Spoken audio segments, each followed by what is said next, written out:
Hello, I'm Henry Mack, and welcome to this month's Viewpoint. Vaccines are routinely given to people from childhood onwards to provide active acquired immunity to common and often deadly diseases. Their ingredients are reported to be safe by pharmaceutical companies, and the Center for Disease Control purports that vaccinations have helped eliminate diseases in the United States, such as the measles. Despite this, many parents have formed what is known as the Anti-Vaxxer or anti-vaccinations community who, for a variety of reasons, choose to refuse routine mandated vaccinations. A recent re-emergence of the measles, thought to originate in California with children who were unvaccinated, has rekindled the national debate over vaccinations. Is it right to defer or refuse vaccinations? Is it unethical to pressure parents to vaccinate their children when they're uncomfortable doing so?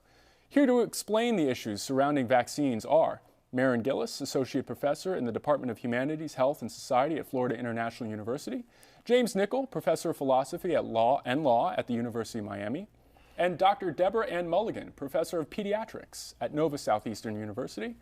Welcome to the program. Thank you. A really hot topic of late, and I want to sort of situate the conversation within the context of what makes for scientific knowledge, since the small minority of anti-vaxxers seem to want to argue the debate about whether or not this is scientifically or medically good.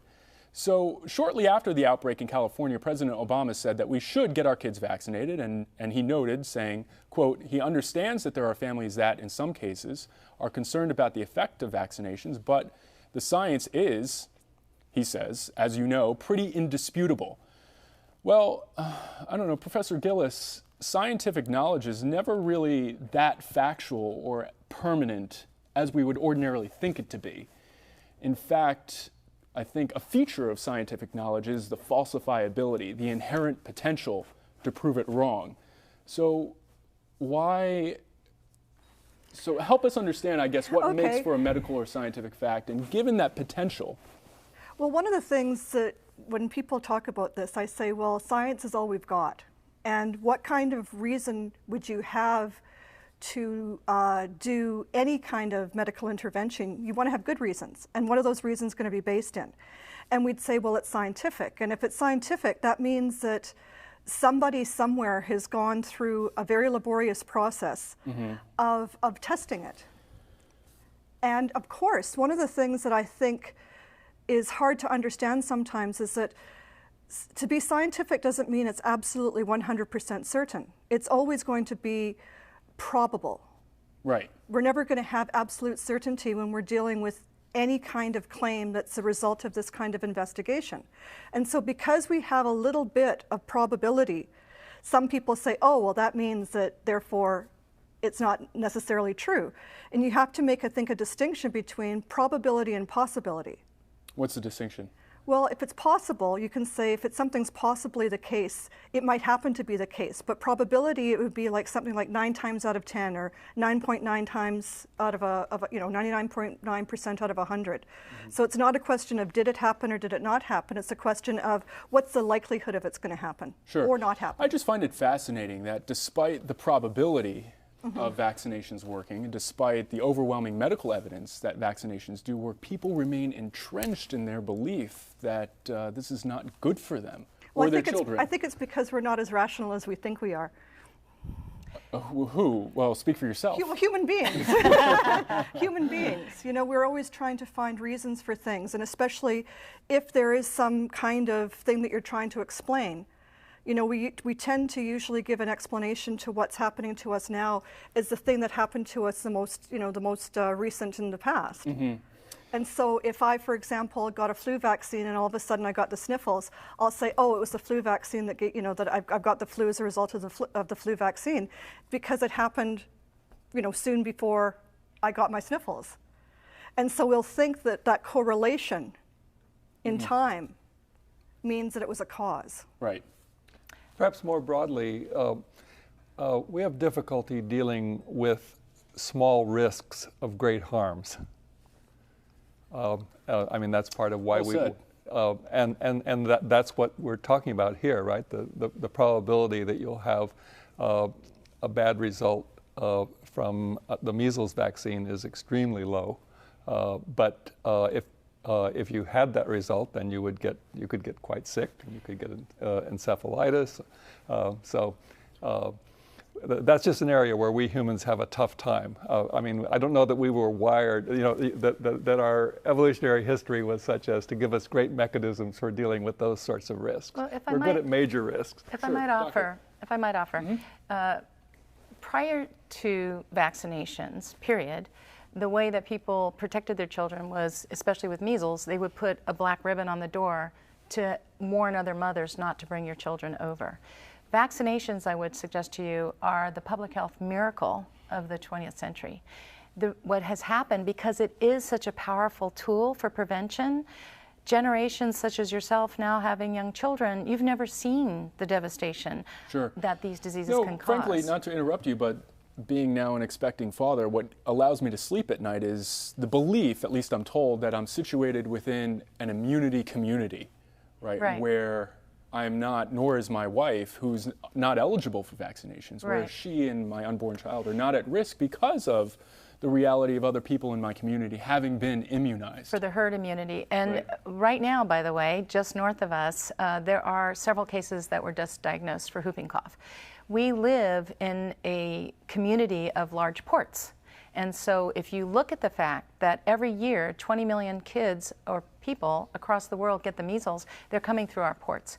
If we have herd immunity, you're right, 95% vaccination rate, your family will be fine. But we don't always have that luxury, and so therefore you will see blips like we have right now with pertussis in Broward County and measles diagnosed in tourists that were here last month. Have not seen that expressed as yet, but I understand the point you're trying to make. Yeah. Yeah. And if we're going to make the case for pressuring people to get vaccinated, let's call it that, it would be that the margin for losing herd immunity is not so large. Right. That we need to get up in the 90s for most diseases. What do you mean by that? The margin for herd immunity? Well, I mean, suppose we say, well, it's only a small number of people who really are opposed to vaccines, so let's just let them be opposed and not vaccinate their kids, and then let that number get to be 7, 8, 9, 10%. And we start to lose the herd immunity. So and herd immunity being that we don't that you don't have to worry about it if you're not vaccinated. Right. So we could use an example, a straightforward example. To your point, 95% need to be vaccinated in the community to have that convenience of the herd immunity. If you drop below 95%, you start seeing those upticks of cases. Where you can see that very easy right now is in the Pacific Northwest. Those states are pretty lenient about religious and philosophical exemption, and you can get into pockets of 25 to 50% of undervaccinated community members. Right now, mumps, measles, whooping cough are going throughout those states, and those are immediate examples that the public can look to. So philosophically, it seems we have two issues here, right? The goods of autonomy and liberty on the one hand, but yet also the goods of public health and herd immunity or immunity community on the other. How do we then navigate two competing goods? That seems like classically, ethically, always the problem, right? Yes. Well, one of the things that I'd want to bring out, just when we're talking about the autonomy, like people's autonomy to, with regard to their healthcare decisions, and I like to say with the vaccine what it's like and what it's not like. And so if you're saying that you want to be able to, when we talk about respecting a patient's autonomy or person's autonomy with regard to healthcare, we say, okay, how does that cash out? That cashes out that you need to get voluntary informed consent before you have something done. And two, that you have a right of refusal, right? So we could say, well, I guess folks here are saying, like, I'm invoking my right to refuse, and so therefore you must respect my autonomy and respect my refusal. I don't want this thing, I don't need it. But we're talking about children here. We're not talking about, in particular with the children, like, because we'd say with adults, we have to eat that. Like, if somebody has a life-saving technique to give to somebody and they have capacity, which means that they're able to make decisions for themselves, their decisions are consistent with their values, they've articulated them before, and even if the thing that they need medically is going to save their life and they've refused it because of some, coherent story, like a religious belief or a philosophical belief.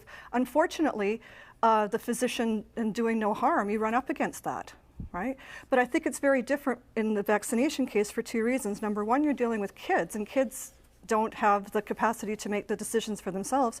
And number two, we've been talking about herd immunity, and we've been talking about, you mentioned earlier with other children, we're talking about not just your health, but if your ill health is going to affect the health of others. Mm-hmm. So it's not just about you and your decision, like your decision not to get your kid vaccinated and sending the kid out and having, being susceptible to things wasn't an autonomy issue vis-a-vis the kid, because the kid doesn't have capacity to make their decisions. But number two, you're putting other people's children in danger of getting the disease. And people who, for example, couldn't get a vaccine because of, and we've got a physician here who can give you the list of, there's lots of people who for medical reasons can't get vaccinated. Mm-hmm. Right. So I think it's interesting when you speak about religion. The National Catholic Bioethics Center just issued a statement, and in that statement they say you have a moral obligation to protect the health and the livelihood of your children and other children, which I thought was a huge statement to come from the Vatican. And so when we talk about religious exemption, I wonder how you might perceive the choice to be able to be exempt. I know that in the state of Arkansas, for example, no one's saying that you shouldn't have choice. In the state of Arkansas, for example, there is religious and philosophical exemption, but to get it, you must go through some education process. And that's fine, as long as you understand what the consequences are for your action, then that's your ultimate choice. But I just feel as though we want people to feel safe and good about vaccinating their children. The science won the debate. The publication that came out years ago, 15 years ago, was a fraud. That gentleman has lost his medical license. What are you referring to? The British study relating MMR to autism. Oh, I see. That was a fraudulent article. He's lost his medical license. So that's why I wanted to begin by wondering about what makes for a scientific fact, because easily many anti-vaxxers say, well, this is unscientific, there are exceptions, and if there are exceptions, then this is not medically fact or good, right? So we made a great distinction about probability and possibility, and how the mere possibility of something happening does not negate the scientific probability of it being true. So it's medically true, it seems, right? Of course it is. It's proven over years of time. Yeah. And thank you for relaying reports that vaccinations have helped eliminate diseases in the United States, such as the measles. Despite this, many parents have formed what is known as the anti-vaxxer or anti-vaccinations community who, for a variety of reasons, choose to refuse routine mandated vaccinations. And Dr. Deborah Ann Mulligan, professor of pediatrics at Nova Southeastern University, welcome to the program. Thank you. A really hot topic of late, and I want to sort of situate the conversation within the context of what makes for scientific knowledge, since pressure parents to vaccinate their children when they're uncomfortable doing so. Here to explain the issues surrounding vaccines are Maren Gillis, Associate Professor in the Department of Humanities, Health, and Society at Florida International University, James Nichol, Professor of Philosophy at Law at the University of Miami. Hello, I'm Henry Mack, and welcome to this month's Viewpoint. Vaccines are routinely given to people from childhood onwards to provide active acquired immunity to common and often deadly diseases. Their ingredients are reported to be safe by pharmaceutical companies, and the Center for Disease Control purports recent re-emergence of the measles, thought to have originated in children with thought to originate in California with children who were unvaccinated, has rekindled the national debate over vaccinations. Is it right to defer or refuse vaccinations? Is it unethical to